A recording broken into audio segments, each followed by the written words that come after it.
Hello everyone, রোশনাই ধারাবাহিকের আজকের পর্বে দেখবেন গরিমা রোশনাইয়ের নাম শুনে খুব কষ্ট পায় আর বলে, আমাকে এমন জায়গায় নিয়ে যাও যেখানে ওই মেয়েটার নাম আমি শুনতে পাবো না। আমি রোশনাইয়ের নামটা আর শুনতেই চাই না।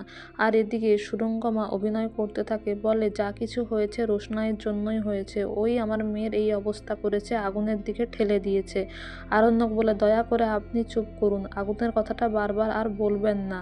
এদিকে গুরুজি এসে সেই কম্পিটিশনে বলে যে আমি যে নামটা সাজেস্ট করেছিলাম সেটা রেজিস্টার হয়ে গেছে তো। তারপরে তারা খবর দেয় যে সেটা রেজিস্টার হয়ে গেছে। আর বাকি স্টুডেন্টরা বলে, রোশনাই তো চা দেওয়ার জন্য এসেছিল, দেখতে পাচ্ছি না কেন, ও কি নাচ টাচ করবে নাকি।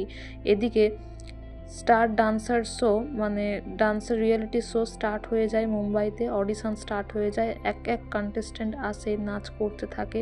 তারপর রোশনাই আসে। রোশনাই এলে জাজেসরা বলে তার পছন্দ মতো একটা নাচ করে দেখাতে। আর গুরুজি খুব খুশি হয় যে রোশনাই স্টেজে পারফর্ম করবে। কিন্তু গরিমার যে গুরুজি, সে অবাক হয়ে যায় রোশনাইকে দেখে আর বলে, ওকে তুমি কোথায় পেলে, তোমার স্টুডেন্ট নাকি। তখন গুরুজি বলে, আপনি কি চেনেন? আপনি যাকে জানেন না তাকে নিয়ে এত কৌতূহল কেন। এদিকে রোশনাই খুব সুন্দর একটা ডান্স পারফরমেন্স করে দেখায়।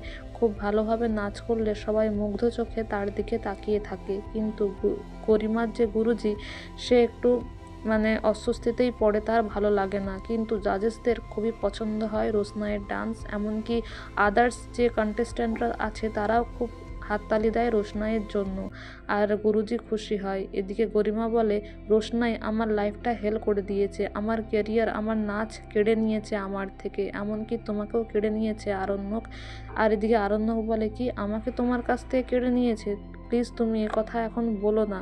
আর এদিকে রাজা বলে, দেখো আমরা খুব চাই যে তোমরা দুজন সুখে থাকো, খুব ভালো থাকো, একটু সময় দাও, ঠিক হয়ে যাবে। আর বাদশার বাবা বলে, আর কোনো নেগেটিভ কথা বলো না, নেগেটিভিটি এই বাড়ি থেকে চলে গেছে, তুমি এই বাড়িতে এখন অনেক ভালোভাবেই থাকবে, সুস্থ হয়ে উঠবে।